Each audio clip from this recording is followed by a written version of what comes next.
This is At Face Value.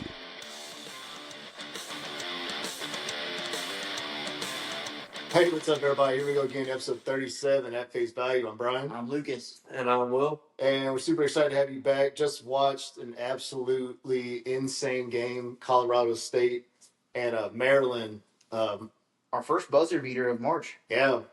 Well, dude, that's what we were kind of talking about is like going into really like yesterday wasn't bad, but like the first 2 days were kind of like almost a letdown. Like there weren't really a whole lot of close games. For sure.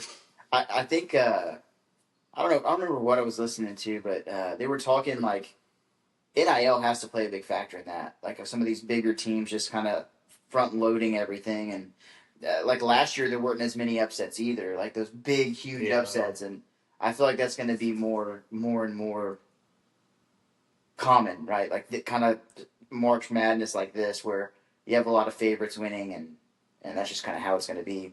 Obviously, you have the McNeese story and that kind of thing, which is cool. Right. But they're not built to go on a run. Yeah, I mean, I think kind of like what you said, like the first round you'll have your upsets. But I think this is, I mean, I'd be interested to see the last year where there wasn't like a 13, 14, 15, or 16 seed not win. Like, none of those won, right? No. But even out of the 12s, like, yeah, McNeese beat Clemson, but Colorado State won as a 12, but they were favored. Like, they were a 1.5 favorite on the line, so do you even call it an upset when you're favored going into the game? Yeah, that's true with Memphis being without their best player. I mean, that definitely played a factor for sure. Other than that, I mean, you had Drake beat Missouri. 11 now. If you want to call New Mexico winning over Marquette 10-7. Arkansas he does best. Arkansas, Kansas 10-7. But, other than that, to your point, there was no high seed, just came out of nowhere and, kind of stole something from somebody. Well, especially because we talked about Arkansas last week, being a difficult team just because, obviously just with the head coach alone, having the experience in the tournament. And then, I mean, they've got plenty of talent. Yeah, I rode with them to the Sweet 16 for sure. Yeah. Did you really? Yeah, I did. Who did they play? Do they play tonight? No, they played yesterday. They beat St. John's. They beat St. John's. Oh, that's right. Yeah. Oh, you had them in the Sweet 16? I did. Oh, dang. Yeah. Oh, I forgot it was Arkansas. Yeah. I mean, it's luck. It's all free luck. I'm not like a basketball guru or anything, but no. But I just feel like we'll never see or if we do, it'll be very, very rare. We won't see like a Loyola Chicago. Yeah. Like with freaking Sister, what's her name? Sister Jean. Sister Jean. I don't think that's those are going to be very, very rare just because those small schools don't have the NIL funding to build a roster to be able to compete back to back, in a weekend, in a tournament setting. Yeah, especially on the second weekend, right? They tried to find one. They were going with Amir Khan from McNeese State. Dude. They were on this guy.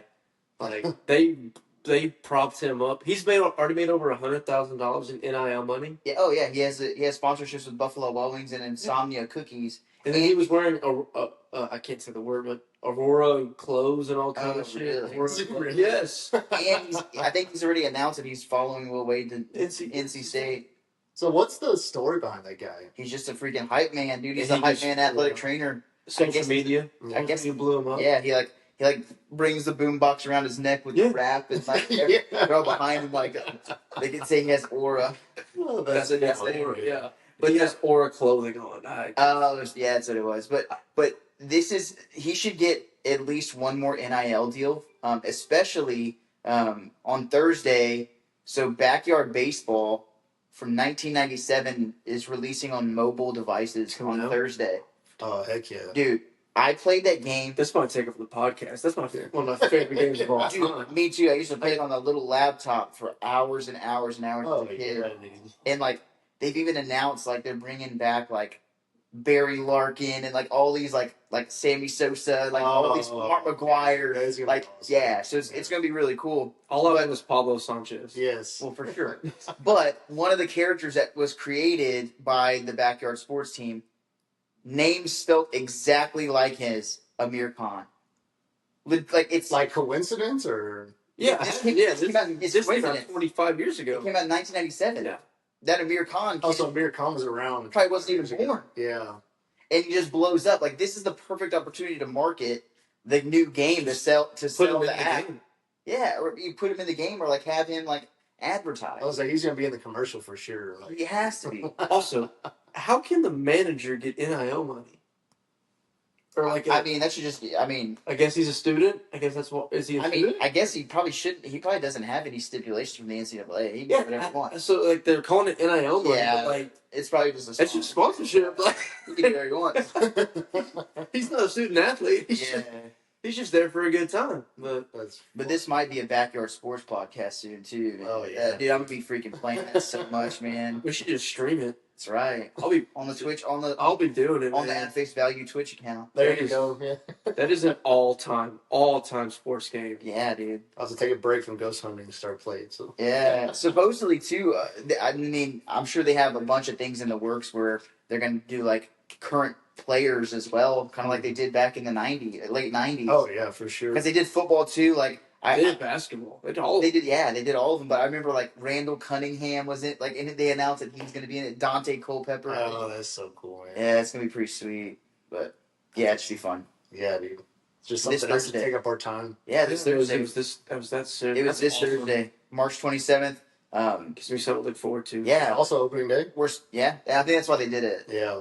But like, we're sponsored, so we should probably shout them out. Backyard baseball. Yeah, backyard baseball. Yeah. Yeah. See how many times we can mention it throughout the episode. Yeah. I'm definitely buying it, but no, that's cool though, man. Yeah. But not a lot of. I mean, there were some good games the last couple of days though. Like the Michigan A&M game was pretty good for a while. I didn't get to catch it up. It wasn't as close as, or it was closer with the score sake. I think Michigan ended up winning by 7. I think 12. Oh, it ended up being 12. 91-79.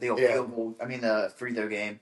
Yeah, so I mean, it was closer than what the score said, and then Yeah, it was. and then like today, Florida sneaking out over UConn, Yeah. which we were just on right before the episode. Like that was kind of expected.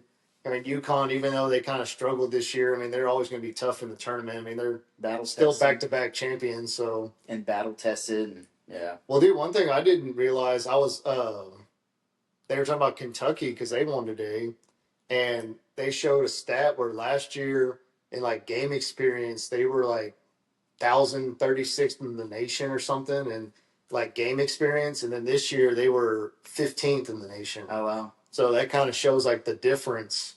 So I mean that kind of it kind of shows just right there, like even with the head coach, just having that experience and being in the tournament or having just experience playing, like it's gonna help you. Oh, absolutely. So absolutely. And again, whenever you get these the transfer portal with all these guys, like sometimes you don't get the best players, but you get that experience. Yeah. Like you get those leaders that can run an offense. You know what I mean? They might not be the best dynamic scorers ever, but they're a 4th year, 5th year person who's been there. Well, that's what they were talking about with Colorado State, is they had a few players that they're like 5th year transfers, and so like just playing enough games, you're just in it. So yeah, you brought up Kentucky. Kentucky didn't bring back a single player from last year. Wow. Because Calipari left for Arkansas and they brought in Mark Pope. And then he brought Kentucky's top 7 scorers are all from the transfer portal. That's crazy. So that plus a few high school kids. But yeah, he brought an entirely new team. So, a lot of them were, if they're transfer portal, they've been playing somewhere before, so they have experience of some level. And they're playing really well right now, too. So And I mean, coaching matters too, right? Oh, absolutely. Like you got to, the coaches make a big difference too. Obviously with Calipari at Arkansas, like that makes a big difference. Which is crazy because he struggled the last 4 years in the tournament. Yeah. He's been knocked out the first 2 rounds, and then he goes to Arkansas For sure. with a talented team, but I wouldn't say underperformed this year, but like they didn't do anything spectacular Absolutely. in the SEC. But again, that's where it just comes to the point where you're just being there, right? Yeah. Like having that experience as a coach as well. Like you know how to calm the nerves before the games, right? Yeah. Same thing with is Izzo still at Michigan State? Yeah. So like Michigan State, they're down right now, but like you expect them to bounce back, go into halftime, like change up the defense, change up the offense a little bit. Like you expect that to happen with coaches who have been there. That's why Michigan State, like whenever they're in the tournament, like I'm most of the time picking them in advance. Yeah, because they're always Pretty dangerous. deep. Yeah. Izzo is historically a great. He has great teams in March. Even if they don't have a great regular season, Agreed. like in March they make runs. The problem is when Michigan State's like in this year they're ranked as a second seed. This is when they get bounced. Yeah. It's when they come in as like a 7 or 8, had like a very mediocre season. They'll make a Elite 8 run that nobody saw coming. Yeah. So it's just kind of how Izzo is in March, but got to respect him as a March coach. Absolutely. But, yeah, and then speaking of coaches, there's a couple of quick coaching moves. So there's already rumors going into the tournament about Will Wade going to NC State. He ended up coaching McNeese State anyway. Then as soon as they got bounced, like they pretty much announced it that he's going to NC State. But I mean, he pretty much addressed it in the press conference before the game. Like, and that's the thing. Like, again, you talk about some coaches having like shady pasts and stuff. Obviously, what happened at LSU, like that was happening all over. But right, LSU was just looking for a reason to fire him to make sure that the football program didn't get investigated for some other things that went down, like at like a local hospital, whatever. Because like LSU pretty much like one of LSU's offensive line recruits, like one of the big donors to LSU works at this hospital, and they pretty much gave this guy's parents or mom or dad like a no-show job at the hospital, and so like it kind of came out a little bit, but the NCAA really didn't do anything about it, and they were threatening it that if they didn't fire Will Wade, then they were going to investigate further into the football stuff, and if they do that, like that's the cash cow for LSU. But back to Will Wade, like even at LSU, like he wasn't like your X's and O's guy. Mm-hmm. Like he wasn't that, but like he like shot straight. He was a great recruiter. Like he was able to develop players, and LSU was a perennial tournament team. And I mean, when he was there, I think they made the NIT the first year, and then they went on a run where they went like 2 or 3 years. Well, 2 years, and then COVID hit, and then he got fired. But he shot straight too with his players. Like he pretty much said in that press conference, he already talked to his team and said like, I'm probably gonna go to NC State after this tournament. And I mean, the transparency there is great because a lot of times you don't see that. Like coaches just dip out and leave. But they knew like he was using them, they were using him to like make this run. Like it was kind of a mutual thing, which you can respect that like as a player. That was gonna be my exact point. I respect the hell out of what he did when the reporters were trying to ask the questions, debate him. You know, have you had any contact with NC State? He said, "Yeah, I have." Yeah, I've told my team, yes, I have. This is going to be our last run. Let's go out and do something special that we've never done. This school's never had. And at that point, too, like with the way we are in basketball with NIL, that's letting these guys know, like, hey, I might be auditioning for a new job at a new school. Yeah. Because if I go out and do something in this tournament, I might get picked up by a higher D1. Or I'm going to NC State with you. Yeah. So, like, I respect it because, to your point, a lot of coaches come in that press conference, not going to name names, Slosh at A&M, and say, like, oh, how could you ask me this question at this time? Like, I'm focused on this team and this tournament.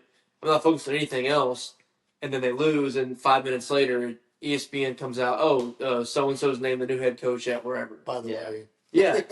So, like, that happens all the time. So I thought it was great. I thought it was a class act, actually, to be like, yes, I have talked to him. Yes, this might possibly happen.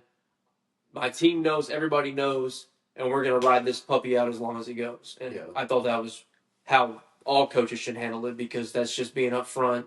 And this thing's a business. We all know it's a business, especially now with how everything works. So and you just know in that locker room there was like an open line of communication with all the kids too, because like at the end of the day, like McNeese wasn't a powerhouse before he got there. Like no, they literally came to McNeese for Will Wade, and I'm sure there was a mutual discussion about like and Will Wade wasn't going to be at McNeese long term either. That was a stepping stone to a bigger job, and they knew that. Guys aren't dumb.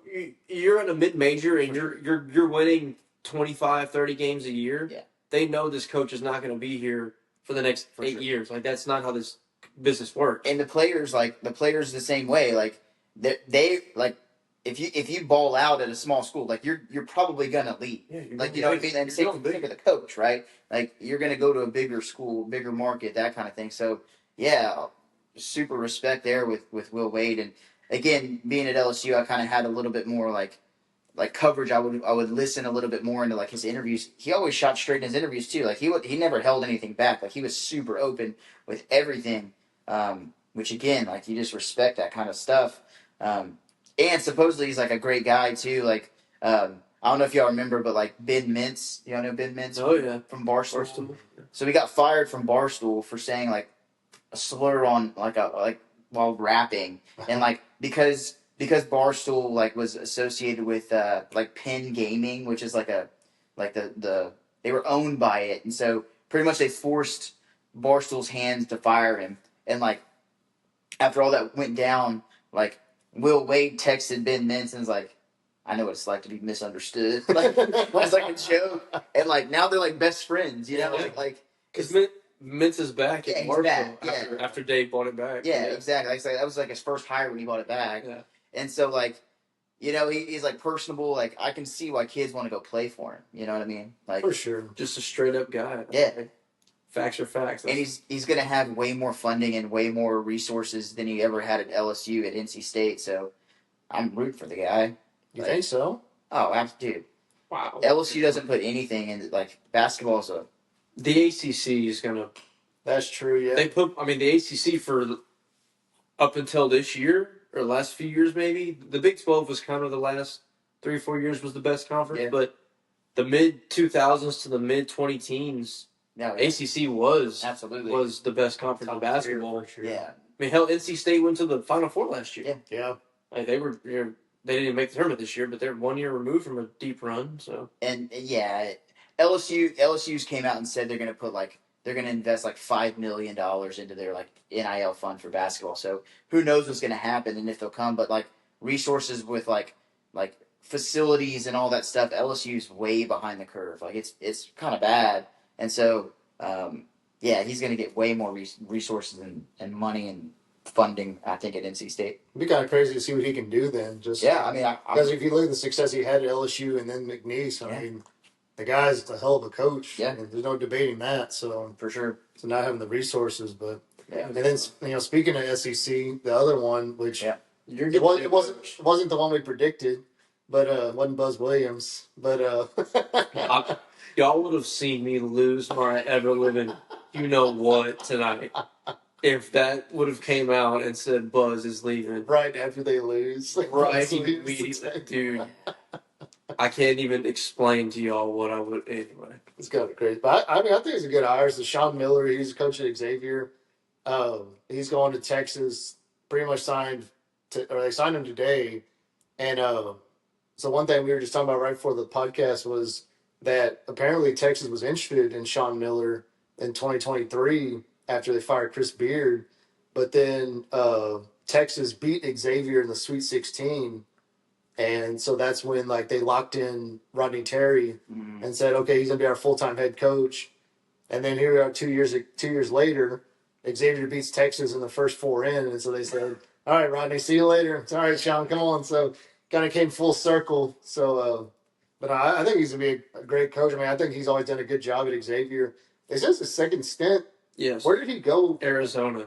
That's right. He was at Arizona for a long time. Yeah. A long time. And had some really good Arizona teams. A couple teams that were number 1 overall seeds in the tournament. Yeah. That the DeAndre Ayton squad that year. They had some really good teams. I think didn't he kind of get forced out underneath some sketchy circumstances as well, if I'm not mistaken. I think that's when he went back to Xavier. Yeah, I mean, a lot of coaches did because they were doing things that are now legal, so it's fine. I mean, I'm not even mad about. I mean, I'm not going to say anything bad about these guys. Everybody was doing it. In that sense, yes, but at some point, every coach is going to have baggage. It's not with some things, right? Yeah. Some baggage is more than others. What are you willing to take, right? I'm pretty sure that Latino, for example, that's a pretty sleazeball move, hiring prostitutes for his recruits.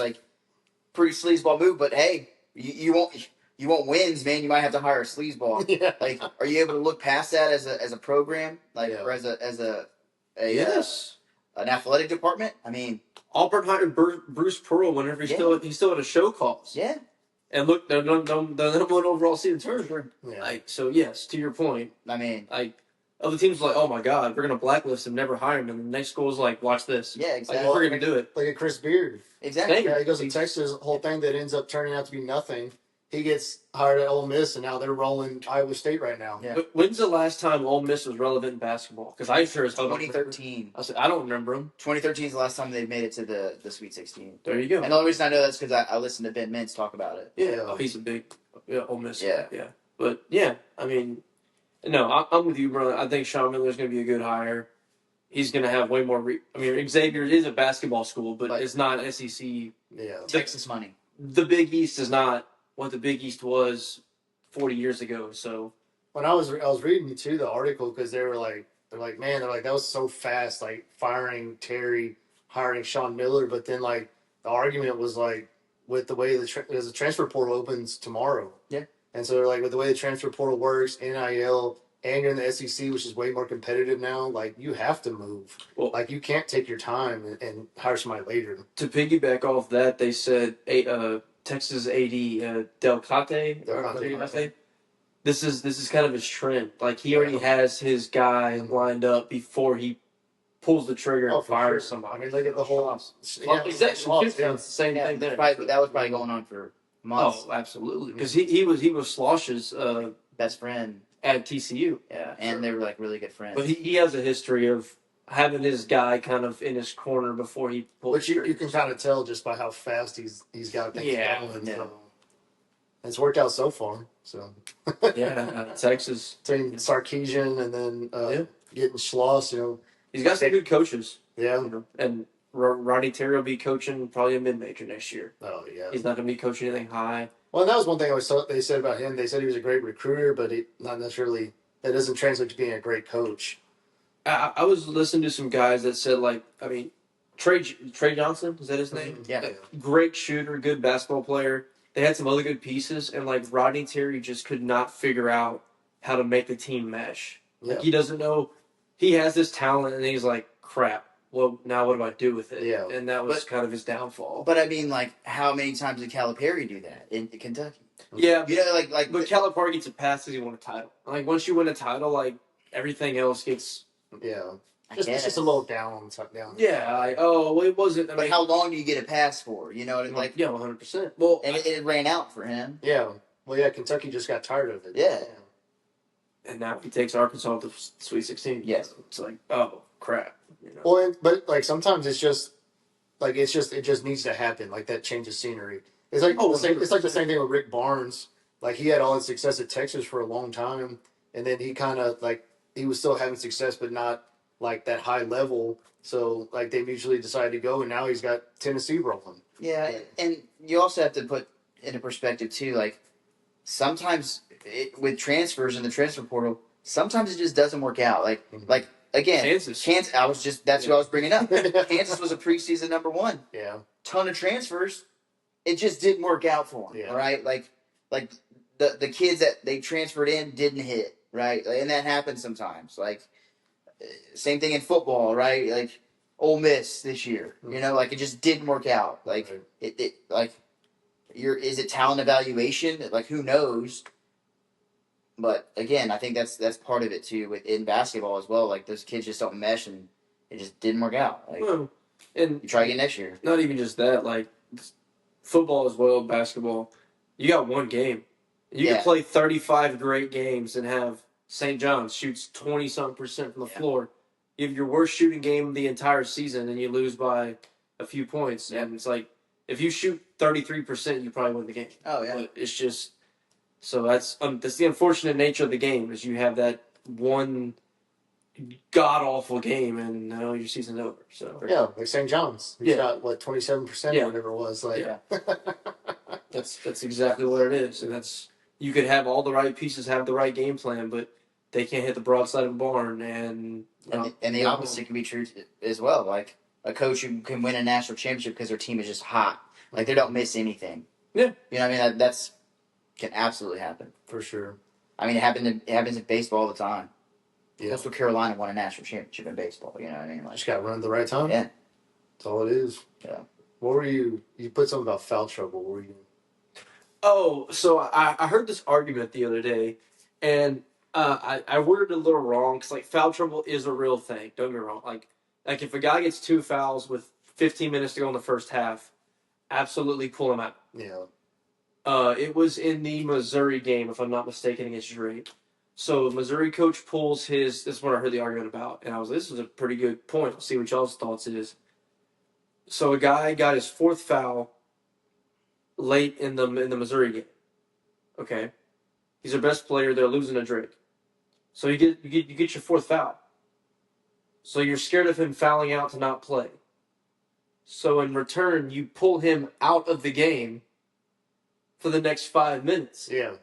Like one of your better players. But you're doing the same thing as if he fouled out. Like the whole point of trying to save him is this doing the exact same thing you're scared of. You took him out of the game.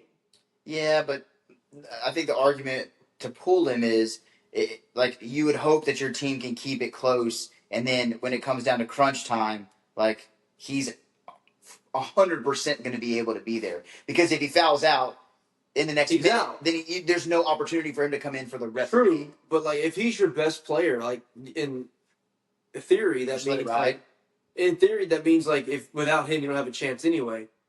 So your whole idea of taking him out is we can't afford to not have him.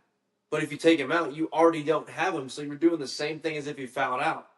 That was the point I heard, and I thought it was an interesting discussion. Yeah. Like coaches that pull these star players out with 4 fouls with 5 minutes to go, and then try to throw them back in there with a minute to go. Yeah. Like, are you gaining anything? That's where that's a stretch for sure. Like it wasn't so much the 2 fouls with 10 minutes to go in the first half. That makes sense. It's the late games where coaches tend to get so scared with their star players with 7 minutes to go, they get their 4th foul and they're down by 6, and it's like, well, we're gonna pull him and hope to God our team comes back. Like he's your best player. Yeah, no, I don't know. I see it all the time. I never really thought about it like that. UConn did that today. Yes, because there was like 5 minutes left, and one of the players got his 4th foul, so they pulled him. I don't know how long he was out. Like it was 2-3 minutes, but that's all time that you need to be in the game. But the argument back to that as well is like you see it, and you're down by 2, so you pull him out. The moment you go down by 6, he comes right back in. It's like, what was the point of pulling him for the 30 seconds? Like, if you're hoping your team can win without their best player, like, that's not going to happen. Yeah. So, I don't know. I heard it. I don't know. I heard it somewhere, and I was like, I've never given it that thought, really, but it makes sense. Though. It makes a ton of sense. Like, you're doing the exact same thing as what the 5th foul would be. Like, just trust your guy to be a heady basketball player and not pull him. So, the way it was posed, like, is foul trouble a real thing, or is it like a made-up concept? Like, I think the answer is yes and no. Yeah. Like, there is foul trouble for a certain percent of the game, but as you get later in the game, you can't get scared of foul trouble, because if you're scared to lose without him, there's no point to pull him. Right. Like, you just got to ride it out and go. But well, because you even see it sometimes where, like, a player will get their 2nd foul, like, in the first 3 minutes, and then the coach will leave them in. Well, then they'll get like their 3rd foul. And then you're like halfway in the half, and then it's like, well, now what do you do? Because now you're not playing like for sure like the rest of the half. Like, yes. So it's kind of that balance. It's like, you got to be a smart player, but also like you got to see the coach, like kind of like what you said, like, okay, let's leave him in there because we need him, and then 30 seconds later, now he's gone for the last 4.5 minutes of the game. So and to me, the coach is in a lose-lose situation there, because you leave him in. And then he fouls out in 20 more seconds. It's like, oh my God, why didn't you pull the guy? Yeah. And then you pull him, and you go from a 6-point deficit to a 12-point deficit. And it's like, why'd you sit your best player? So no matter what they do, they're always in a lose-lose. So I don't envy that position at all. But yeah, I had never really seen it from that perspective of like, well, yeah, if you pull him for 4 minutes, you're doing the same thing as him fouling out. So just ride with it and hope he's, I'll be smart enough to foul himself out. Has some high IQ for the last few minutes of the game, but some of those kids, you never know. Well, it's probably dealing with a lot of 18 to 20-year-olds at that stage. So So based on like everything y'all seen so far, like have y'all changed who y'all think's gonna win it, or y'all staying? Who do y'all have to win? I even I have Florida. Florida. I got Duke. You said you had Duke, yeah. And watching Duke today, there's nothing Duke has done for me to go, man, I'm a little worried about Duke. Like, no, I have Bama beating Duke next round. Really? I do. What, the Elite Eight? Yeah, it'd be the Elite. Oh, it's the Elite Eight. Yes. Yeah, I guess. yeah. Elite Eight. Yeah. No. Which Alabama, they've just- kind of been hit and miss. Yeah, like, It's hot and cold. But yeah, they're just I have them advancing just on their athleticism alone. oh, for sure. You know, like they're just going to be more athletic than Duke, in my opinion. Yeah. But I don't know if Cooper Flagg's 100% though. Like, I mean, they're playing like stupid good. Right? Con Knippel didn't even have a great shooting game tonight, and they beat Baylor by 20 whatever. 23, yeah. true. And Con Knippel's their second best player on the perimeter. You know, they have that center, but Duke.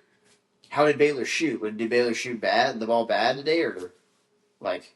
Because like That's a hard stat though, because like Duke played good defense. yeah, but you also now we're looking at the ACC and Clemson and Louisville. Like that's just not a good conference. The ACC is just Duke left. Baylor shot 37%. That's not that And bad. Duke shot 64%. That's a big difference, right? Yeah. But like I Duke, don't Duke think Duke's had- shooting 64% the rest of the way. True, but Duke had their way. It wasn't like they Yeah. were just hitting everything. Like they were just getting Good look. high percentage shots. Well, one of the crazy stats I saw today, Tyrese Proctor, one of their guards, he's made 6 or more 3-pointers in 3 straight games now. Like dude's just like shooting just unbelievable. Like today he shot 9 for 10 and had 25 points. Yeah, how sustainable is that? You know, Yeah. like sure. Again, you match up with an Alabama team who's quick, can guard the ball. Like I would assume that percentage goes down. I mean, yeah, shooting 90% every game is not going to be sustainable. No, yeah, that's what I mean. Yeah. Because I mean, Alabama took who they played St. Mary's or the St. Woodshed. Mary's, yeah. Like they had their way with them too. You know. I just think with like Duke, and I agree with Florida. Like I don't think Duke or Florida are going to get beat. I think Duke or Florida could lose Yeah. if they do it to themselves, but they're not going to just get beat. If that makes sense. I mean, Florida has again. We talked about like having a bunch of people that are like experienced. Like Florida's a very experienced team. Like there's a lot of I think juniors today and seniors on that team. and today was great for Florida. Oh yeah, You get battle tested. You have to fight to the end. Like that's Absolutely. great at this point in the. It's a little bit of a wake up call, a little bit of humbling. They've been very hot, kind of rolling over people. You know, they rolled to the SEC tournament. yeah, Like sometimes you need this little, hey, yeah. you know, it's not just going to be. You're not just going to waltz your way to a title here. You need a little bit of adversity. Absolutely. So I think it was probably good for them. And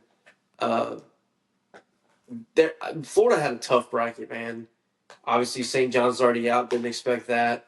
Texas, I thought St. John's was the best 2 seed, and I thought Texas Tech was the best 3 seed. And for Florida to get both of those, and Florida had a very, very admirable case to be The one overall. number 1 overall. Yeah, For Absolutely. them to get that draw, I thought was very tough, but we'll see how it shakes down. But Yeah, because I will say that Auburn has not looked great. I mean, they're winning obviously, but weren't they barely up on the 16 seed at half? yeah, like it was pretty close. 1 or 2 Wow. points, I Yeah. believe, like 31-30 or 32-30. Yeah, they ended up blowing it open, but yeah, it was a close game. And then even this weekend, like they kind of just like it took them a while to kind of get going. So, but They just haven't looked great.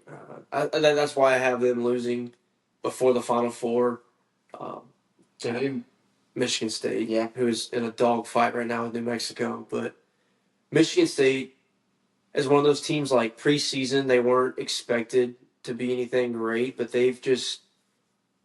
We talked about earlier, like do you trust Tom Izzo in March? Mhm. Like the whole season's kind of been that. Like when they started, they just kind of been like this gritty team that's just played good basketball. They don't have anybody that's going to be a lottery pick or any NBA super talents. They just have good players that buy into his system. with great coaching, yeah. And that just sometimes that beats just overall talent. Because sometimes when that talent gets adversity, they all try to play hero ball or they want to be the guy, and they're not bought in the system. All they're worried about is their next big paycheck, and that's not a good March recipe when it comes to college basketball. But Auburn's just had downtime, so I would not be shocked for them to go down. I was hoping it was going to be my Aggies, but that's not the cards anymore. Maybe Michigan will do it instead. They could. They definitely could. I mean, it's hard to guard a team that has 2 7-footers playing pick and roll. Oof. It's super hard, and they can both shoot threes, and they're 7 feet, so they can hit anything on the inside. For sure. And it's very tough to guard for most division, even any team. So yeah, I also know the number 1 seed that's kind of just been kind of laying low with Houston. Like they're playing really well right now too. Kind of got a dogfight last night with Gonzaga though. Yeah, it was tight late. They ended up winning pretty big though. I thought, didn't they? Like 3. Was it really, man? Yeah, Gonzaga had a shot at the end to cut it. It was close. Oh, they ended up winning by 5. 5. Yeah. Okay, so as for the free throws, but yeah, it was Gonzaga made it tight and tough to pick against the Zags. They had 9 straight years in the Sweet 16. Well, that's another team coach. that's always going to be competitive in the tournament. Like they're always good regardless, and you never really know. Like they're one of those teams. Like they're always really good, but also like they're in the West Coast Conference. Yeah. So it's kind of like we talk about the ACC being bad, but it's like Gonzaga. Like they always roll through that, but it's like how good are they really until they get into the tournament? Yeah. Which they've been to the national championship, like they've been to the Final Four, but it's just kind of like it's almost kind of like you don't know what you're gonna get until you see them play. Well, they also don't have like a big time name like they've been having the past few years too. Oh, for sure. Like, what was the dude's name? The big, tall, white dude. Yeah, he just went to the draft. I don't know why I'm blanking. No. The Chet? Chet. Yeah, he was there. Yeah.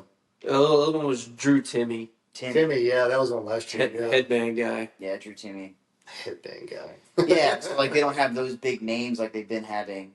Yeah, I mean, again, is that like an NIL thing? Who knows? Well, obviously the SEC stacked, and I would be willing to bet that a lot of it has to do with NIL. Probably. Like the SEC has invested heavily in basketball. Yeah, I wonder. SEC is also very, it's a lot of older teams. Like they have a lot of experience. Like it's not just a bunch of freshman cats. No, for sure. Right? They go through the portal. That's NIL portal. They get all these experienced guys, pay them, get them over. I wonder if Gonzaga's able to put a little more money into it though, because they don't have football. So it's like I know they obviously they don't have SEC money or whatever, but I bet they can at least invest more money. Yeah, because they don't play football, so it's like you don't have to. That's a whole chunk of money that you're not having to spread out elsewhere. I mean, but on the flip side, I would say at least 10 of the 16 SEC teams, like they're not investing into football to lose money. They're profiting off of college football. Like that's true. If you don't have football, like Gonzaga doesn't have football, so they don't have to spend money on it. But in the SEC, they're profiting. They're making more money to spend on even after spending hundreds of millions of dollars, they're still profiting. Absolutely, absolutely. For sure. And so that's kind of because, I mean, just making the NCAA tournament, like I'm guessing the further you go, the school gets more money. The conference. And the conference. No, it is the conference. It's not the school doesn't get the payout. It goes to the conference. I thought the conference UNC got like a freaking a payout for making the NCAA tournament. Like no, that was like the biggest controversy of it all. No, that was just the AD. AD got $100,000 bonus for the team making the. That's what it was. Yeah. As the chairman of. That never. Okay. That's definitely sketchy. Yeah. But no. Oh wow.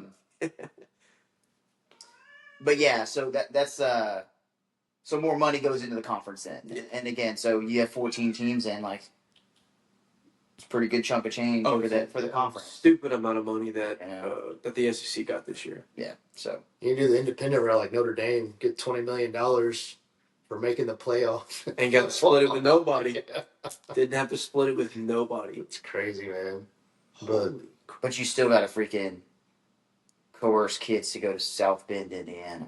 Yeah, that is true. That's pretty tough. Need to handle a touchdown, Jesus, dude.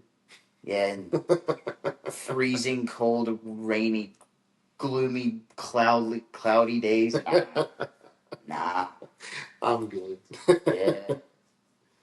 Well, I guess we shift gears then. Baseball's been rolling. Yeah, college baseball. Full on in conference play. Big series this weekend. LSU went to Austin. Yep.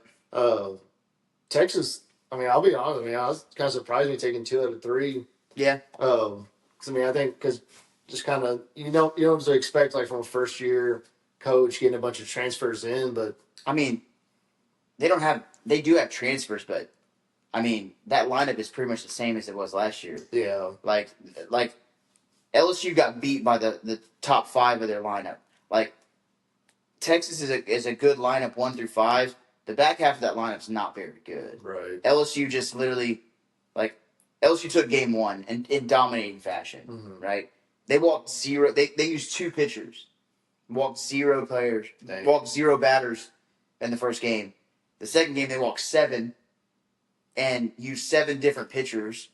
Like, could not find the strike zone. Like, and like that's where the issue lies, right? Right. You walk, and then hang a change up, gets destroyed for a 3-run homer. Like, that's the things that lose games, and like that's where the bullpen has to figure it out. Like, in game 2, LSU beat themselves. Right. Texas is a very, very good baseball team. Don't get that twisted. 1 through 5, they're very, very good.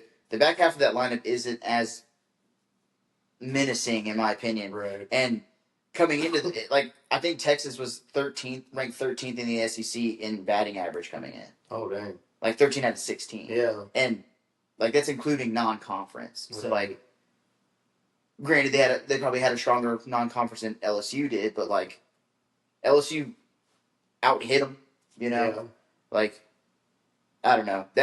And once you get past Texas Friday and Saturday night guys and get to their bullpen is not very good either. Right. And LSU was able to do that in game 1. Game 2, not so much. And then today, like, their approach just completely shifted. Like, they were swinging first pitch, popping out. Like, yeah. But LSU, it's just their first road series of the year. So, like, for those freshman arms, like, it could just be one of those things of nerves. But, I mean, walks have been an issue all year. Like, they got to figure that out. Right.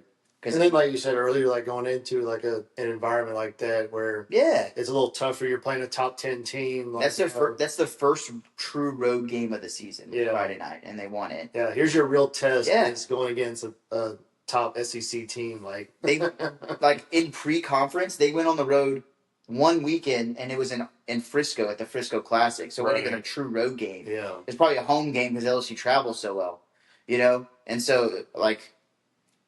Yeah, I mean, first and foremost, it's hard to win on the road in the SEC to begin with. Like, it doesn't matter who you're playing. Like, it's tough to go on the road and win. Yeah. Like, no matter who you're, like, it could be the dead last team. Like, it's tough. Mm-hmm. And so, yeah, LSU takes game 1. You're feeling pretty good about it.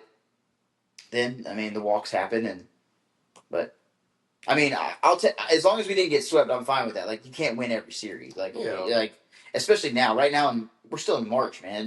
It doesn't like, as long as you get to 15 wins, you host a regional. That's all that matters. Yeah. Well, on the other side, when you start 0-6, it can get a little dicey. Now should be a time to worry. Yeah. But are we talking about baseball? We are. Yeah. I was waiting for the next segment. I'm not gonna lie. Yeah, I wasn't paying too much attention, guys. It's a really tough look. You're paying attention to Bryant and Michigan State. Yeah. I don't have nothing to add to this segment. No. We have got to be. There's no way someone can tell me otherwise. We have got to be the worst preseason number 1 pick of all time. This is a monumental collapse. So I don't think it's a monumental collapse. I think we talked about it earlier, or I mentioned it, like, with Izzo. Like, this is where it shows that coaching matters. Yes. Like, you don't just hire a guy because a bunch of players like the dude. Yeah. Like, there's something, like, fundamentally going on in that clubhouse, whether it be, like, I mean, he was the hitting coach last year, too, and We hit. Now we can't hit. It's the same guys. Exactly. Like it's the same fucking dudes, and we can't do it. Like, no, I agree, and that's where like we're 11-12. We're 11-12. Like this. Yeah. No. 0-6. And in the SEC. And I get, dude. I don't want to make this any worse, but don't please. How much worse can it get? We're 0-6. You gonna pull up the schedule or what? Yeah, like the series coming up, you still have to go to Tennessee. You have to go. LSU comes to town. I think you go to Texas. Like the series don't get easier from here on. It just gets harder. Like Bama's looking pretty good. You already played Bama. We already got swept by Bama and Vanderbilt. Kentucky's not a bad baseball team. We have Kentucky. You should win that series. And then we're at Tennessee, home for South Carolina. Should be a winnable series. Arkansas is going to be tough. At Arkansas, at Texas. Yeah, it's going to be an uphill climb for LSU. I mean, but anything in the SEC, when you start 0-6, you have dug yourself lower than a grave. You have dug yourself a hole. And you're not winning non-conference. Like we're not going to make a regional unless we go insane in the tournament. Like, that's our only hope at this point. I mean, I think if you get to 12 wins, like if you can get to 12 wins, you'll make a regional. We went 11-6 in non-conference. No, I understand. As the number one team in the nation. No, for sure. But it's baseball. Like things can turn around for sure. I'm not trying to I'm not trying to build it up, but it still can happen. Like LSU started off last year, 2-11, went on a crazy run and made the regional and was a few outs away from freaking going to a super and beating North Carolina. But to go with your point though from earlier, it's like the coaching's different though. That is LSU has a manager that's like he's been through it, he's been able to lead it. It's like A&M, you're promoting your hitting coach. First time head coach. Yeah, now you're already in you're in as bad of adversity as you can get. I'll be honest. If we go into Dish Falk and take all three, we could suck the rest of the year. I wouldn't care. If we take three, if we go 3-40 in the SEC or whatever the numbers are, I wouldn't care. If we win all three, if we go 3-27 and win all three at Dish Falk Field, screw the season. I wouldn't care. No, but yeah, I mean, that would be something. But it's one of those things, man. Like that was such a rushed hire. I think it was I'm not sure it was rushed, but I think it was. Roster. I think it was of a reaction hire of we're gonna lose our entire roster if we don't make this move instead of okay, we had a dang good run. We were right there. We were one game away. But we need to find somebody that's going to sustain plus rebuild. But how? Because now, do you think Lavalette would have left if he left? Yes. I don't know. I think Kent's gone. I think Lavalette's gone. Shot's probably gone because they were all in the portal.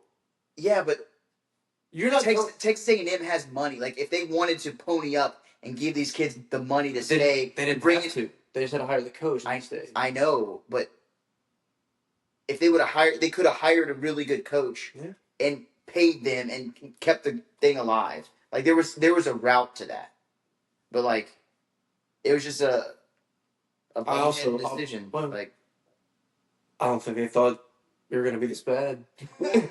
We just nobody did. We had the talent. We're going to be fine. I mean, the entire country didn't think. I think it was. We have enough talent. He's going to get his feet wet this year.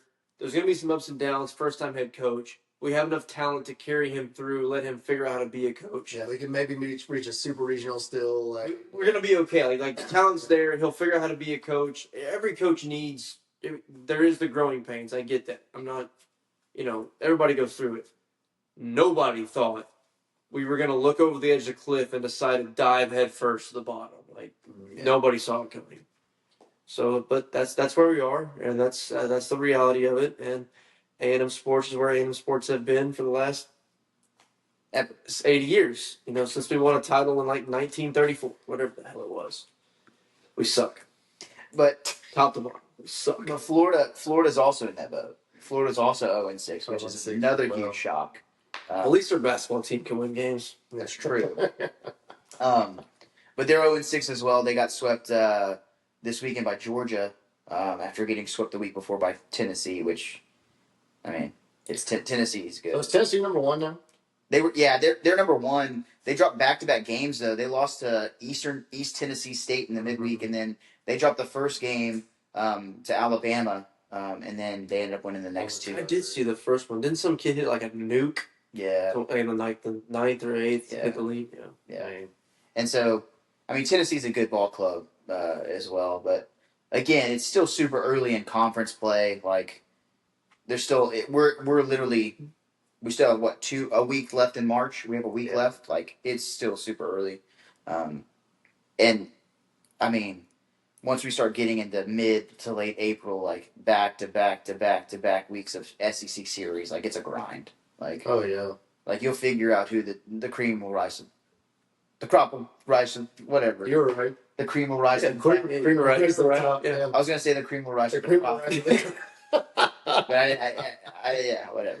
But no, the best teams will show their face for sure. And again, there's definitely time to panic now for A&M, but like there's still a path to make a regional. You're not hosting, like that's out of the question. Like you're not going to host, but it's kind of the same thing. You get 3 seed unless we just don't lose. Unless we just don't lose again. Unless we just Well, that's what I was going to say. Like, it's the same thing as basketball. Like you said, just get in the tournament, and then you never know what could happen. You go on a run, get a 3 seed like Corvallis or in freaking like Palo Alto or something, and see what happens. But we decided to get more than 5 hits a game. That'd be awesome. Yeah, that would help. That would help a lot. That would help a lot.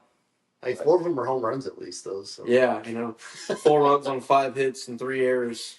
That's the recipe for a number 1 team in the nation. Man, I was like everybody else. I was really high on A&M this year too with that. Yeah, you even told me like y'all are gonna be so good. Yeah, dude, I was super high on it. Like everybody was. Yeah, but I just wonder what like what do you think is like the biggest? Like, it can't just the name. Coach. It's coaching, man. The name of the school. Destined for. I mean, that's the only common denominator is the school, man. Like it is. Football 7-1. I meant finished 8-4. I meant the coach. I meant the coach. Like that's the only common denominator. Here's the coach. But I mean, the school's not far off. Yeah. It's just, I can't make it up anymore. Like every time we have something nice in front of us, we're 7-1 in football. We have to go beat Auburn for God's sakes to just make it to the title game. Can't do it.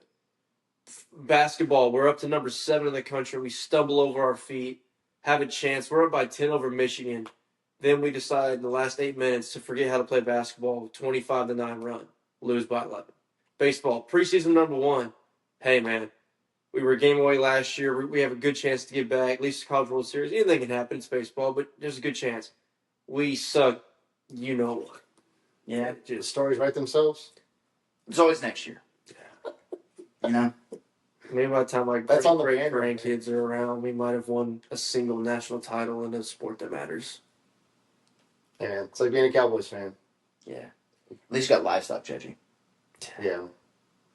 I'll say track, but didn't you say they choked that one too? Yeah, they won the SEC in indoor.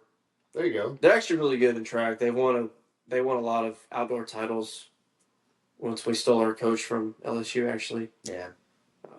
At least the Saints didn't steal him. Yeah. True. Saints would never steal from LSU. Why would they ever do something like that? It'd be crazy work. Good segue. The Saints are still making stupid moves. Signed Brandon Cooks. Dude, he's got to have one leg in like a retirement home, right? Dude, like, they drafted him. The Cowboys didn't even want him, for God's sake. They drafted the guy. Yeah. Like, and it's because they got to pay $40. Last year was his least productive year of his entire career, and they decided to give him a 2-year contract. And that's with CD Lamb not being 100% most of the year. Yeah. He was still like a bum number 2. It's not good. Y'all are in the deepest cap hell I've ever seen, and instead of finally just deciding to punt and just letting this thing go, like right out 2 really bad years to get out of this situation they've created, they keep doubling down. Yeah, and signing these guys. And that's the problem. So the general manager, I think, like in his brain, he legitimately is like, we got to win now. And so he's like, we got to make these signings so we can win this year. But every signing that they're making is just like They're getting older. They're signing older players. But he's making signings that are going to get the Saints from 3-14 to 5-13, like or 5-14, whatever it is. Yeah, Exactly. 5-12. Exactly. They're not making moves.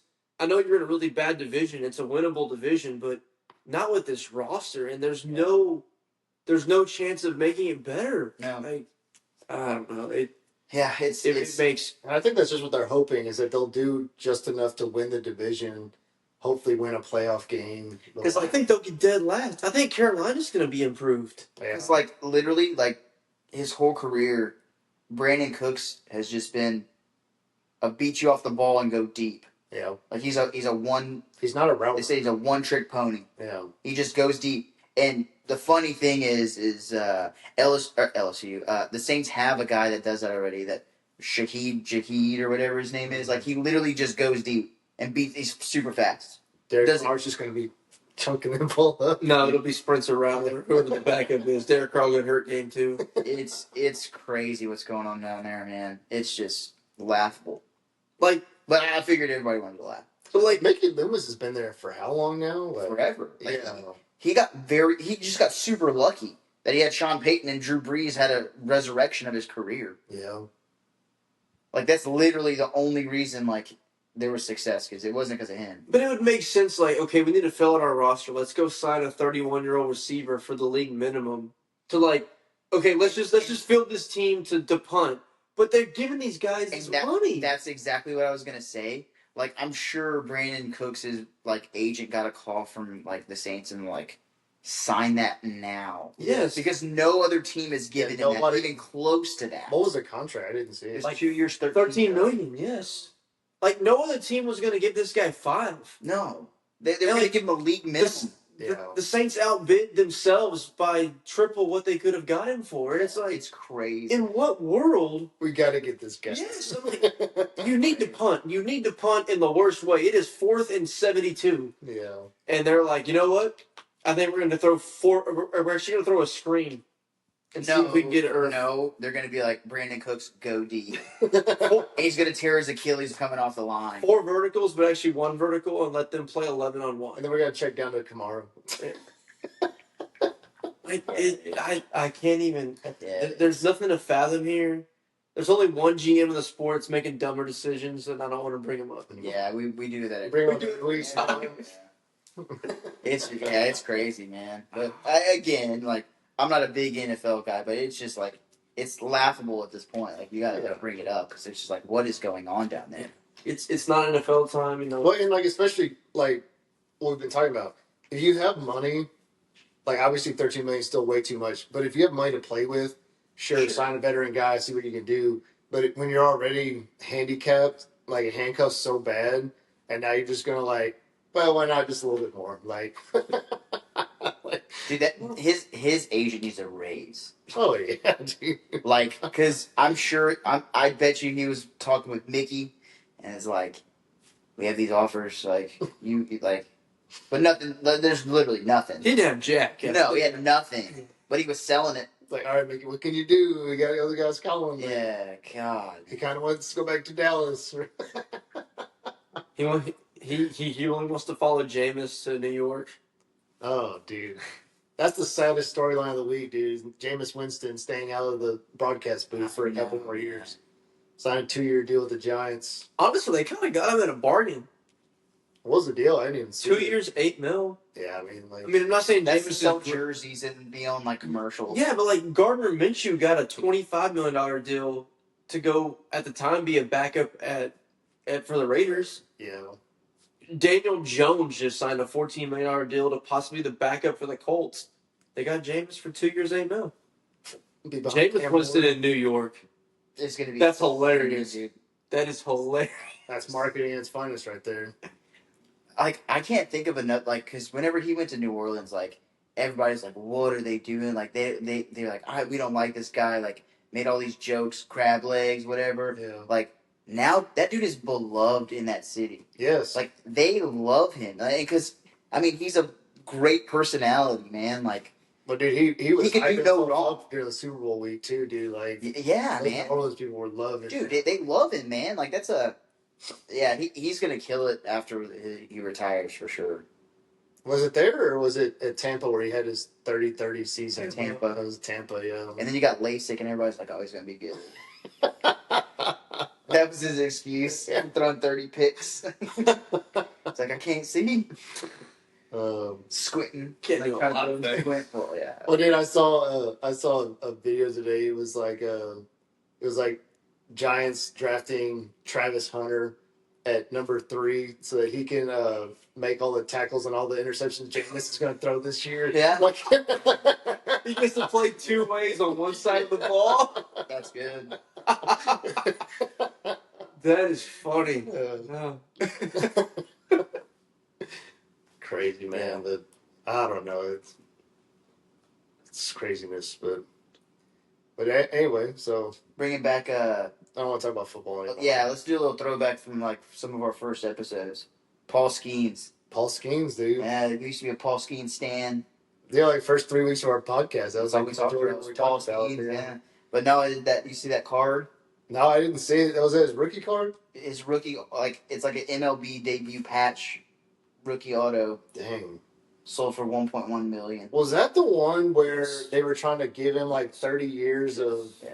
And they were like, the dude didn't even live in Pittsburgh. Why would he was from California? Yeah, he got in California. Yeah, they're like, why would he take season tickets to Pittsburgh? Well, it's because they didn't know who was going to get the card first, so the Yeah. offer was put out. Yeah, Wow. 30-year season tickets, 2 signed jerseys, a meet and greet with Paul. Livy Dunn offered a day in the suite. Yep. Yeah. And it's like, hey, if you're a Pirates fan, like That'd be ideal. awesome. Ideal. But then he gets $1.11 million for the card. That really isn't like an iconic card for any reason. It was just like So it's got his jersey from the opening from his first start, it actually has the patch. Like it has Okay, the it's a MLB patch. debut Okay. patch on it. and it's signed. Yeah, it's signed as well. I think last year, the record for the sale of that exact same card for a different player was last year. It was Anthony Volpe, and I think it fetched like $250,000. It wasn't. Yeah, He got 1.1. Yeah, that's crazy. Yeah. It was like some kid, wasn't it? Yeah. So life-changing money. yeah, I mean, and like cards are awesome, but like just a card. You for get sure. 1.1 I mean, million. I cash in. That's for sure. life-changing money for a Cash in. family. 100%. Absolutely. Speaking of California teams, the Dodgers. So this is obviously we everyone knows kind of the Ohtani deal, right? I was listening to a radio show, and the host has like a really good friend who's like in the front office of the Dodgers, and so reportedly they've literally already paid for the entirety of Ohtani's full contract from that TV deal in Japan, like from 1 year. Like to do their weekend series or whatever, or what? No, Oh, they signed a TV deal the over there? TV deal, like they are broadcasting every Dodgers game in Japan, and in the first year, it's already paid for his entire. Already got the $700 million or whatever. Already paid for in the first year. It's insane, dude. Yeah. What if like- it wasn't that, like it was going to be the rest of their media deals that they have, like Yeah. So pretty much like now from today or from this year forward, it's going to be straight profit yes, for the club, for them to keep signing every other superstar. and that's I guarantee that's how they're doing it. So from my understanding, it's like in like the Yes Network in New York, right? The Yankees have the Yes Network. Well, there's now one in Japan that's like the Dodgers Network there. Wow. Yeah, it's pretty crazy. Yeah, that's insane, dude. No. And it's not just him either, because they got Yamamoto, and Yep. they just signed that other one too. Yeah. Rookies. Yeah. So it's just, Yeah, it's pretty nuts. When I heard that, I was like, no freaking way. but Like that's insanity. But dude, I mean, like, so how long is this going to go then? Like, where the Dodgers are spending stupid money? I mean, they have it's just indefinite now. I don't think it'll stop. I just don't think. We've already seen it. They've been doing this for 5, 6, 7 years. It's only resulted in 2 titles. 1.5. Yeah. Fair, 100% fair. I think they'll continue to spend the money. I'm not saying it's going to guarantee them World Series championships because baseball's so. It's going to give them a very good, like it's going to improve their chances 100%. significantly. But you're right, it's baseball. Yeah, that doesn't mean like they don't just lose a 5-game or a something happens and they somehow fall and they're in the wild card series and it's best 2 out of 3. Like, Yeah. crazy things happen. So I think it would definitely be better than what the Yankees were like in the '90s, early 2000s. I mean, I think it'll end up being probably heavier than that. I think. I think they win more than that. I think they will. Really? Yeah. they only won 3. Yeah. They can. I can see in the next 5 years them winning 2 more. I mean, if they're willing to spend that kind of money, I mean, But again, like we said, baseball, anything can happen in the games. Period. But like Yeah. injuries are also a thing, right? well, I understand. Look that. how good we were, and we only won 2. Yeah. We had every chance to win 3 or 4. 3 or 4. Yeah. Every chance. Should have won for sure 3 because we had the Nationals dead to rights. But, Yeah. And if we could have just beat Texas 1 out of 2 games, we would have killed the Diamondbacks. Yeah. And then, Thanks, Paul. and there's 4. Thanks, Dusty. Yeah. He said we'd be thanking him, so It's true. Yeah. that's crazy though. Speaking of the Astros, dude, their new City Connect jerseys, Yeah. like, dude, I love. I think they're pretty cool, man. I think they're pretty. I love cool. like the Good, we have throwback the to like diversity the for old us. school. Like, I think they're awesome. Yeah. Like I was looking at like because Fanatics was selling them, and I was like looking at the Facebook page and like, dude, like people were trashing them. Like I was actually kind of surprised. Like I thought they were legit, but I thought the Space City ones were pretty sweet too, and then they kind of like wore out their welcome after a while. Like they kind of got kind of old. yeah, So I'm glad they were kind of revamping it a little bit. Hopefully they do this every few years. yeah. Just kind of get a new. I guess that's kind of the plan, right? Is Yeah. just kind of just come out with a new one every so often, or whatever. Yeah. But I sure hope so. I hate them. The new ones, I don't like them. really? really, And the hat looks like Arizona Diamondbacks A. sort of. And then that white front, I don't like. I don't know. I've at first the Space City came out and I was like, they kind of grew on me, and I was like, and then these came. I'll take Space City every day. I don't like these. Yeah, I It's want just personal, but I want to see them I don't play. like I want to these see them at all. in action and see what they look like. Because the Space City ones, like looking at it from like going to buy a jersey, I was like, these are freaking sick. Mm-hmm. And then once they started playing it, I'm like, man. then like I don't know too much. on both the Space City and these, I was reading like you get the best effect if they wear the socks with the pants up, Yeah. and Altuve does that, Altuve, and nobody yeah. else does, and it's Yeah. like if that's what you're going for, I don't know. I also I love hats. I buy the hats, and I hate the hats, so maybe that's where I'm getting a little bit of bias. Yeah, Like I don't like it. Yeah, I didn't buy the Space City hat. I So bought the jersey, but Yeah. I don't know. I was unimpressed, I guess, of like a revamp. Like, man, this is all we came up with. And did y'all like Strohs? Like just the shortened version saying Strohs? yeah. I mean, I don't First, mind it just first Space City thing, yeah, that's fine. You know. That's just like some of the other cities, like with their connects, they have like shorter versions of stuff. That's kind of like what they said. Pittsburgh, I think, is what they have on like Yeah. Pittsburgh. Let's go. They said this is the first time they like the organizations embrace like with the like it's like the nickname The fans that call the them. fans call them Yeah. is the Stros. So I don't mind it. I mean, I kind of like the throwback, like the whole like getting the little tequila sunrise in there, and then the old school like the '90s star. The real question is, will we win games in them? That's what matters. Hey, Lance McCullers is healthy, dude, for now. And old Luis Luis Garcia Garcia is not. Yeah. Well, dude, that's what I was talking about. Is the he other done day. again? It's, Like, yeah, I think he might be done I again. think it's UCL again. I'll say I don't know if they ever confirmed it, but dude, that's kind of where I was like, man, like I don't understand. Like, This is becoming a problem. yeah, it's like, is the training staff like, has there been like a rollover where something happened? Because like I know, like Michael, he said like it hasn't been like an ongoing issue until recent, but Yeah, maybe there's a new training staff in the last few years where I don't know. because like Verlander tearing his, and then Urquidy tears his twice, Garcia tears his twice. Colors came back. McCullers like twice. he's yeah up and Yankees will down. probably blame Cole and the Stros. Yeah. Could be. Probably somehow the delayed effect. 4 years later. You know. So I don't know, but it's kind of crazy, but I think Verlander's was just like bound to happen, like at his age. I guess, but I mean like For a team that was so deep with starting pitching, we've been hit very hard with the UCL bug. Yeah, 'cause- just injury in because general. that's what we were talking about is like how deep the rotation was going to be, and then boom, right there. Now you just get hit. Like, I mean, it still should be pretty deep. I mean, who's like, so you got Hunter Brown, you got Framber, you got Arrighetti. Blanco, you got Arrighetti, and then Javier should come back Javier. Hopefully, he'll sometime. bounce back season. Yeah, I think so. No, he was he preseason last year? He went down, or I think the so. season? I think it was No, it was in season. I think Or it was super early though. It so wasn't- he might but- come back like September if they bring him back. Yeah, it'll probably be a little later. Or Lance, god damn, you already mentioned him 3 times. Like McCullers maybe. McCullers is back. Whitley's gonna be on Did the y'all roster say this Ronel year. Blanco? Yeah, Yeah, he'll be in there. Hopefully, that wasn't a fluke last year. I mean, He'll yeah, be we'll able to see. have another good season, but I don't know.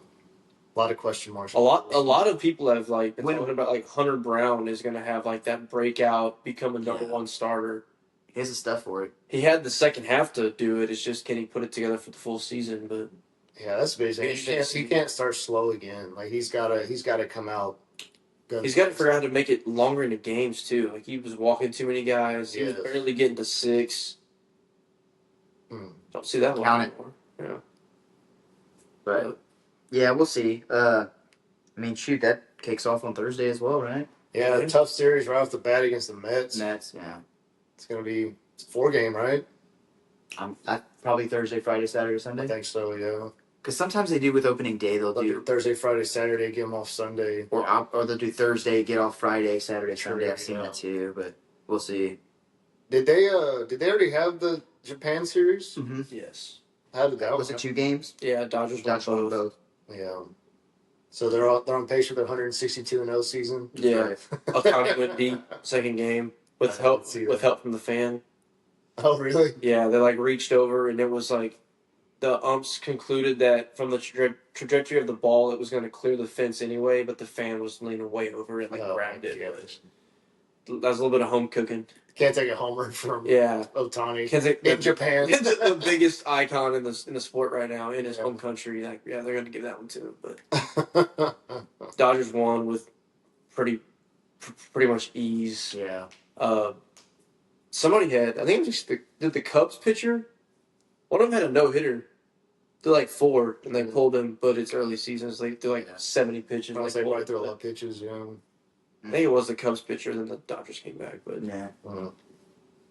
early season stuff, you'll see that. You won't see a lot of guys throwing 100 pitches till middle of May Yeah. They build or up. late April for sure. Yeah, they wrap. I just hope baseball season's worth watching this year. Yeah. College baseball will at least. Oh, dude, there's been some. For some, Yeah. I mean, even as a neutral, there's been some really good series too. Mhm. I'll pop in and every once in a while with some of those, like the Tennessee series. It's been good. For sure. gotta get through the March Madness first, though. We're only in the round of 32. That's where it's at still. Next Brackets weekend should be a lot of fun. are busted. Some are still alive. Is there still one perfect bracket? I think he lost today. He lost it today. I don't know. He just lost it. He must have just lost it. Because there was That's what I was looking on the there ESPN, was there's like 3 going into the day, and I know 2 of them lost already. And there was one perfect bracket about midday, and I haven't checked back since. yeah. Well, I know right now there's 1, 2, 3, 4, 5, 6, 7, 8, 9. There's 10 brackets that all have missed one. Is there anybody that still has a 19-20 chance? Because 19-20 is the perfect amount you can score. I don't think so. Then no, they lost it then. Dang, Hey, 40-something games. that's It's impressive. super impressive. Yeah, I didn't make it 1. 8 of them have a 19-10 possible. Okay. Yeah. I literally my bracket got busted with the Creighton Louisville. Yes, literally immediately. First game. That's why I think I texted y'all. I was like, I hate they start with the 8-9. Yeah. Like, just give me a game where it's like, hey, just make me feel like I have a chance to, we know we're not going undefeated. Nobody ever does. But just feel like I could do it. Nope. First game 8-9. Just coin flip matchup. Let me ask you this though: like, would you want to have like a perfect bracket? Like, after this weekend is still perfect. Yeah. Like, It'd be dude, awesome. I feel like I would I'd be like, so dialed in. No, that's what, like, man, dude. I feel like I would just be stressed as hell. Like, I just feel like I love it. It would be, yeah.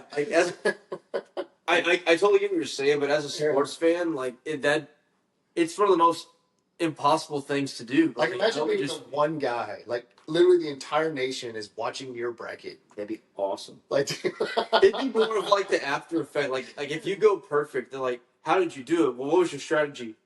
Nothing. It's luck. Yeah. Like, what do you come out and say? Like, oh, I did that. There's no way. Me and Lucas talked about it. There's more. Less is more when it comes to these brackets.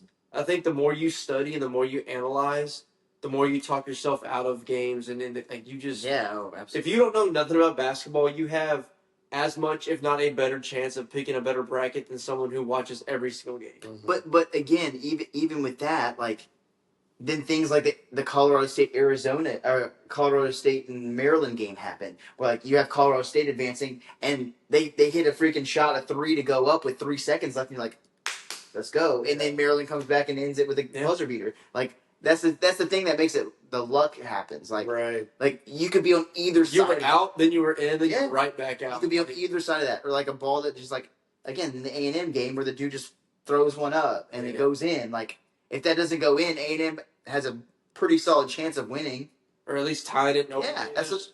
You went from being down 3 with a minute to go to being down 5 to 12, and you have to make a shot and you miss and you're done. It's game over that fast. And so that's where like the breaks have to go your way. This is March, man.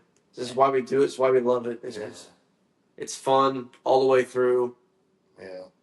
I just think about the stress because I remember in 2K where they did the perfect game challenge, where you had to have like the best perfect game, and like dude, like I'd be pitching because it was all about like score because people would get perfect games. It was like having like the best one. So dude, I'd have freaking Lucas Harrell, and like dude, I would get into the 9th inning, I'd have 1 out, and dude, I'm like playing, I'm literally shaking, and like dude, like I'd give up a hit with like 1 out in the 9th inning, like dude, like I would get so close, like. But it was like I feel like the same thing. Like I'd be watching these games, like just like shaking. Like. Speaking of Lucas Harrell, he was White Sox pitcher, right? No, he was Astros. But didn't he go to the White Sox after? Maybe. I thought he might have went to the White Sox. But we were talking about UCL injuries. I saw something on Twitter today. Since spring training started, the White Sox have had 6 pitchers go out with UCLs. Oh my gosh. They're trying to lose more than 120 games, man. 6 pitchers. They're just trying to lose training 21. That's like February. That's like malpractice, dude. Yeah, how Did they come in like just total? Were they already torn before they got there? I don't think so. How do you? That's worse than bad luck. Yeah. Well, that's like overtraining. That's like that is like What are they training for? The best case in the world for the White Sox this year is to not lose 100 games. Yeah. And that's not happening. No, like they're going to lose 100. They're bad.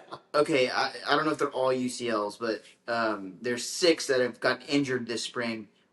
There's definitely one with the UCL. So like 6 of their pitchers on their roster are already out for open day. Yeah. Jeez, dude. It's crazy. Dude, they were a playoff team 2 years ago. I know. Were they really? They won the division 2 years ago. That's insane. And then last year they were the worst team. That was when Brady went off. Yeah. Yeah. So I remember watching them in 21, I guess. I went to the Astros White Sox series in Houston in the playoffs. I didn't know they were a playoff team in 21, but they were solid. Wow. Like it was almost like a surprise like that they won. But then and then they were just terrible after that. That division was kind of really bad though for a while. And now they're all those rebuilding teams are finally at the higher end of their rebuild. Yeah, they're finally winning. Yeah, they're finally built up a little bit. Well, I know at one point, like they were like gonna like take AJ Hinch out of for Detroit. They were gonna take AJ Hinch out of the. They were gonna like make him the GM or something. Like pretty much transition him out of being the manager, and then they started winning, and that kind of just died out. But Astros gave him everything because he did not have a good record in Arizona. No. How much time we got left in the pod? As much time as you want to do. Let's do it since it's opening day. Let's go each division, pick a winner. All right. Let's do it. All right, let's just start. We're talking about the Astros a little bit. Let's start in the AL West. AL West. What y'all got? This is a tough division. Not like it's not tough. Like it's not a good division, but the winner might be tough to pick because I mean all the teams are pretty mediocre. Call me biased or whatever, but I still think it's the Astros' division to lose. Yeah. Like until they lose the division, like it's like I still have them as winning it. I know a lot of people are pretty high on the Rangers. trying to bounce back this year too. That's what I saw. I saw the Rangers have the best odds at winning the division, but Yeah. I just don't trust them over the course of a season. Seattle's like they have the best pitching in the division, but like their hitting is trash. Yeah. So like I think that hurts them. I think the Angels will be a little bit better, but I don't think they'll compete. And then I think the A's are still the A's. So Yeah. I mean, I still think it's the Astros to win. I agree. Yeah, I mean, I'm trying to take off my biased hat and to give an unbiased opinion. I'm right with Brian. I think it is the Astros division to lose. I think the Rangers can absolutely win it if the pitching staff stays healthy. DeGrom will be hurt by the first week in May. He'll be gone, and they'll start to fall apart. I think it's Houston's to lose. I think they will win it. As we talked about before, I think 87 wins could win this division. Yeah. They don't have to win 90. It's going to be very, very mediocre. Try to get to wild card weekend. That's just kind of what it's going to be in the West this year. I'm with you. I think the Astros do too.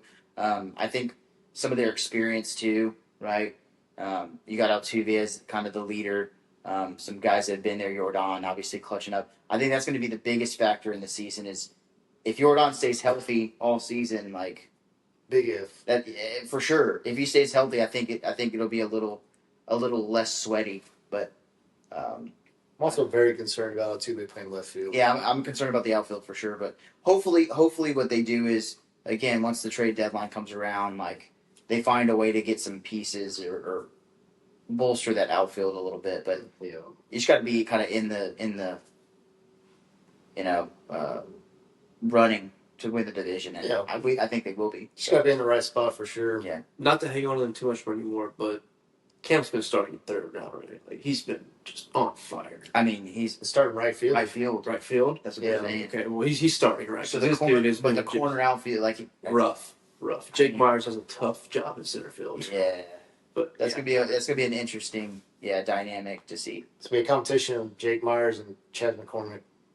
whoever's hitting better will get to play. Yeah. That's all it's going to be. But Better is a very loosely. that's true. That's a loose term right there. But yeah, we'll see what happens with that. But About the AL Central, AL Central, the tough division. man, I really like what the Tigers did last year. Mm-hmm. I think I'm going to go with the Tigers. AJ Hinch is a great. Obviously, we know how good of a manager he is. They have some really good arms, Screwball, and I don't know what their lineup's going to look like. That's the biggest thing. Are they going to be able to hit the ball? But just their pitching staff, I think the Tigers, the Guardians still have really good pitching. But I'm going to go with the Tigers. I think the Tigers win the AL Central. Good one. Yeah, I think it's going to be close. It's going to come down to the Tigers and the Royals. I'm sure. Those Royals too. Two teams that are up in there. Bobby Witt. I'm going to go with Kansas City. I don't see Bobby Witt falling off. I think he'll be right up there again in the MVP conversation, top 5 for sure. Maybe in the MVP. I'm going to roll with Kansas City. Not that I trust them any more than Detroit. The Guardians, I thought, got rid of too many pieces. Kind of a weird teardown, in my opinion. Not too sure why they did that. Stephen Voigt had a great year. His first year coach, won Manager of the Year. So you shouldn't just kick them to the curb. But interesting office-wise why they got rid of what they got rid of. But I don't think Minnesota's anything, and Chicago's going to... I know they don't play them 19 times anymore, 18 times, but they'll still feast on the White Sox. The whole division will. Yeah. But I think Kansas City will probably win. Maybe, it could be a 92, 93 wins. Yeah. It's actually right. Those are the two teams I was debating between. I think I have to go with Detroit too. I think they got a lot of momentum building up last year where they were just playing really well. And so I think that they'll just keep rolling. And I think that Hinch just has the experience at this point where he's going to be able to get them over the top and see if they can make a little bit of a run. I don't know if they're built to make a deep playoff run or not, but I think they can at least win the division. So, but I think it'll be close between them and the Royals for sure. Yeah. I think the Twins kind of peaked, and I think they're done. And like you said, the Guardians selling off some of their pieces, kind of interesting. But they still have a few good arms in there, though. Oh, for sure. They'll still be competitive, absolutely. But I don't think their pitching will be able to carry them the same way it did last year. No. But what about the East? I mean, I think it's the Yankees to lose. Honestly, I don't. I agree. No? I think it's the Orioles to lose. Agreed. I'm going Orioles for sure. I think with Cole being out, there's a lot of question marks in their starting rotation now. Because I mean, Cole carried them to quite a few wins last year. Yeah. Obviously, the staff ace not being there, that's tough. And the Orioles, man, they just have so much young talent. I'm going Baltimore for sure. The Red Sox might be a sneaky one to watch too. But I think Baltimore's just. I just don't know what to expect out of the Red Sox, honestly. Like, they seem like one of those teams that should be better than what they've been playing the last several years. So, I mean, like, it's easy to forget that they just won a World Series, what was it, 7 years ago? So, I mean, it wasn't too long ago. What was it, 2019? 2018. 18? It was 18. So, after, yeah. So, I mean, they're still competitive. They still got pieces, but I don't know. So, you think the Orioles? I think the Orioles, offensively, too many good young players. They don't have enough room for all of them. A little worried about the pitching staff. You know, Yeah. Corbin Burns going to Arizona. He was the ace. It's a little bit concerning. I guess my bolder statement here is that I think the Yankees get third. I think Boston actually gets second or wins it. I think Baltimore is still their division lose. I think the Yankees, they got too old. I think they're going to have too many injuries. Cole being out is massive. The rest of that pitching staff, it looks good on paper. I don't trust it, and I don't trust that lineup that is full of big names. Strike out a lot. I don't trust them to all stay healthy or to even hit. Yeah, Stanton's definitely not. Stanton's not playing all. I don't know how. I don't know how much. Yeah, he's not even playing. I don't know how much longer Judge can keep up this just meteoric. Yeah, at some point he's gonna have a bad season and hit 48 home runs, which is crazy to say. But that would be like, oh man, what happened? And Bellinger is so hot and cold. Yeah, he might get a little help being that short porch and right. Goldschmidt's 47. He thinks 37, but still, I actually think the Yankees might get third in that division. I think I'm with Lucas. Boston's sneaky. I think they get second, though. I think Baltimore would be a good division for sure. Race. The Blue Jays are kind of weird too. Like they're not competing. They're not. Don't get me wrong, but and I feel like they've sold off, or they're about to sell off. They're about to. They have such top end talent that just doesn't go anywhere. Yeah. I think best case they just play spoilers pretty well. Yeah, and then the Royals, I think, are just done. I mean, The Rays are I think they're just done. Their little run is out. They're finally the small market team. Yeah. Unless, I don't know, Kevin Cash just somehow finds a way. It's true. Every year to bring this team to be in it for a long time they give him nothing. Yeah. He doesn't get enough credit as being a very, very, very good manager. Dude, I think we talked about it in the chat. We have a group chat for the Astros, and I think I have him as the best manager in baseball. Oh, for sure. Based on what they give him every year, and for him to squeeze every ounce of good and what they get. I wanted him to come to Houston so bad. When they made the Dusty hire, obviously, they did it PR. It was kind of a PR thing. Yeah. He was there to right the ship. All right. He was a good character. Said all the right things in interviews, that kind of thing. Good move on that part, but I wanted Kevin Cash, man. And even once Dusty retired or went wherever, I wanted Kevin Cash. Espada, right? He's been there for a while, but man, I love Kevin Cash. They got to be paying pretty good to keep him around, because you would think that he. Yeah. Because you would think, obviously, he's winning, so he's having success, but also frustrated. Yeah, I mean, because they don't spend money. And aren't they going to be playing in a freaking They're playing at a AAA stadium this year because of what happened to the Trop? Yeah. I think this is exactly what happened with Craig Counsell going to the Cubs. Yeah. At Milwaukee. Yeah, he just got tired of not spending money. Hey, we let Josh Hader go. This was obviously later, but they traded Devin Williams. Milwaukee has Corbin Burns. They traded Milwaukee has a history of, before it's time to sign these guys to extensions, let's just ship them off and let the manager figure out how to replace the productivity. I think Counsell got tired of it. He's like, let's go to Chicago, where maybe they'll spend money, which they don't do that often, but maybe they will. If Kevin Cash is going to get like that, but I wouldn't blame him if he did. I'm doing this. I'm working my tail off to get 85 wins with a team that should win 70. Yeah, But for sure. Who are you going with? I mean, I still think the Yankees are going to find a way to win it. Yeah. I mean, I do think that they are getting older. Their table's probably running out, but I mean, I still don't trust the Orioles fully, to be honest. I mean, I know they've been winning games better, but I just wonder like if they're just going to keep being able to sustain it. I don't want the Yankees to win it by any means, but I mean, I still think that they're the favorites for me for sure. Yeah. But and then rolling over to the NL. Into the worst division in baseball. We'll start off with the NL Central. So, who's going to win that firestorm? I'll be honest, guys. I haven't thought of the NL Central in like 7 years. I don't know anything about it coming into this. I'm rooting for the Pirates, but they're going to suck. They're going to find a way to fall off. Dude, I'll tell you this. I saw that I think the Cubs are going to win the division. I'm with you. But they said that one team to like sneaky watch out for this year is Cincinnati. Yeah. They said, which they've been saying that for the past 8 years. Yeah. But I think the Cubs are going to end up winning it just because they're the best of the bad teams. So yeah, I'm with you. They made some moves in the offseason, too. Obviously, got Kyle Tucker. I think Will Happ's still there. It's not a good baseball team, but I think when all's said and done, yeah, the Cubs just based off talent alone. I wish they'd taken Montero too. Yeah, I know. could only wish, but yeah, I think we're all in agreement with the Cubs. Yeah. Let's go to the next division. I'm with the Cubs. I don't know.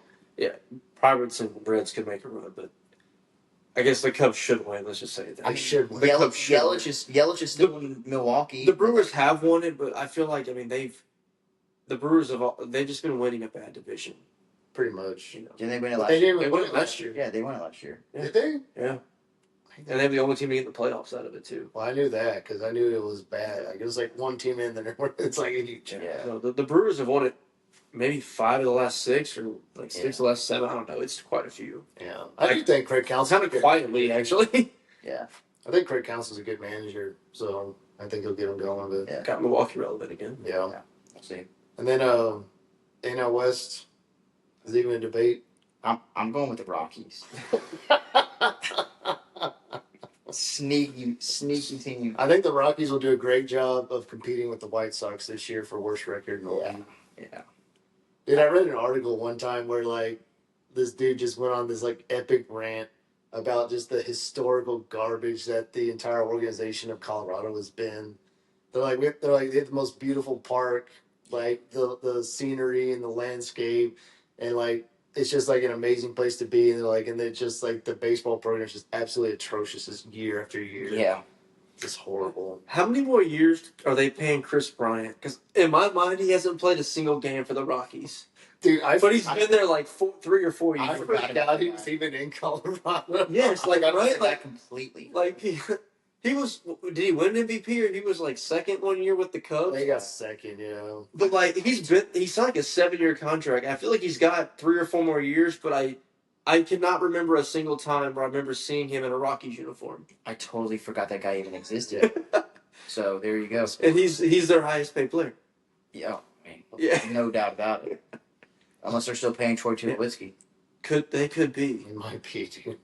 That right there, that question should sum up what you need to know about Colorado. Yeah, I think we're all sweeping. Yeah. Dodgers. I would say so. Padres could. The Padres have all the talent. Yeah, I thought they were better. I thought they should have beat the Dodgers last year. Yeah, I thought they were a better team. They were hotter. Like in a division in a 162 game season, it's the Dodgers. It's the Dodgers, but in a playoff series, like the Padres could absolutely win a 5-game series. Yeah, absolutely. For sure. I agree. But and then the Giants competing for the elderly home. Yeah. The senior home pitching staff. But we haven't finished the NL. I can see the NL West getting 3 teams in. Yeah, with the Diamondbacks too. Diamondbacks are there too. Yeah. I easily can see the Padres, Dodgers, and pick Giants. I think Giants have a better year than last year, so Giants, Diamondbacks. Because what sneaking in 3. Is it 3 wild card teams now or 2? Mm-hmm. 3. It's 3. Because it's 7 teams get in. Yeah. From each division. Because each league. No. Yeah. It's 7, so there's 4 wild card teams. So the top 2. No, so it's only 2 then. No, wait. It's the division winners. No, there's 6 teams get in. What is this, 7? Does one team get a bye or 2 teams get a bye? I want to say the top 2 get a bye. 1 and 2 seed get a bye, and then the 3 and the 4 seeds, or the 3 seed plays the So it's lowest 6. ranked. It's 6. The It's not lowest. 7. Yeah. It's 6. So. Yeah, so there's 3 wild card teams. Yes. Yes. 3 division winners. 3 2 wild division cards. winners and 3 So wild it's cards, 6. yeah. But I can see all 3 coming from the NL West. I think they talked about 7. Or 2 of the 3 coming from the NL West. It could happen, but we have the NL East as well, where that's going to be a tough division to pick. There's 3 teams in there that all are vying for that You spot. got the Phillies, the Braves, and the Mets. Yeah. Oh. That are all. I think their rosters are pretty good. Who wins that one? I got the Mets. I think this is the Think year. so? Yeah, I think this is the year they finally put it together. I mean, the Mets are probably going to Met, but Maybe. I mean their roster's loaded. They look like they've taken a step in Yeah. the right direction. Yeah. They look that way anyway. Yeah. I mean, I have a hard time picking against the Phillies right now. I mean, I think- that was the Braves. I think have taken a step back. I think they have some injuries too. The There's no way Braves Chris Sale repeats what he did last year. Yeah, no. That was an anomaly. Yeah. Great year. Good for him. Yeah. Dude, It was the an Braves were anomaly. interesting too. I think we talked about it like last year on the podcast, but like, dude, like all the Braves' top prospect or like top players are all under control until like 2028 or something. Yeah, they did it. They did it interesting. Yeah, like what is the Michael whatever Jr. the center fielder? Like they signed him to a long deal.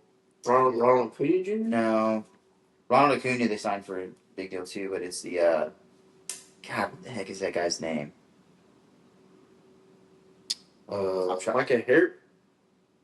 Isn't there a Harris? Michael Harris. Harris, yeah. Is it Harris. Junior, right? Michael Harris Jr. Michael Harris the second. Second. Oh, he changed it. It was Junior. It was. Isn't that the same thing? Yeah. Okay, whatever. Whatever. I know they signed him to a long deal. Is the dude who got the DWI still there? Ozuna? He's still there. Yeah. He actually had a really good year the last couple of years. Yeah, he They did. got Acuna. They got Brian De La Cruz, Michael Harris. Albie's still there. Albies, yeah, he's still there. Arcia, Yeah. Matt Olson, Austin Riley. Yeah, they got a good squad for sure. They're going to be competing for the division. Yeah, I mean, they still got Sean Murphy behind the plate, who's solid. Yeah. I mean, they signed Hector Neris this offseason, which I think that's a good signing. Yeah. I know he's 35. Still got Spencer Strider. So, I mean, He's hurt though, isn't he? he tore his UCL last year, so he may. I don't know if he may be out the whole season. For a lot of it, for sure. Yeah, And despite all the names you just read, give me the Philadelphia Phillies. that's what I think Yeah. too. I think the Give me the Phillies are Phillies. solid. I think the Mets are good, but man, just paying one guy all this money doesn't always pan out. I don't know what else they really have. Pitching staff isn't like anything crazy. They still I got think- Francisco Lindor holding it Yeah. down at shortstop Yeah, at 46 years old. another big money. I think the Phillies underperformed last year. I think they'll be better this year. Yeah, I think Lucas said it right. I think the Braves have taken a step back, even though Brian just rattled off all these names that I felt like they've all been there for 12 years. Yeah. But I think the Phillies should win the division. It's baseball doesn't mean they will. They should. They're the best team. We'll see how it pans out. Lindor's only 31. Yeah.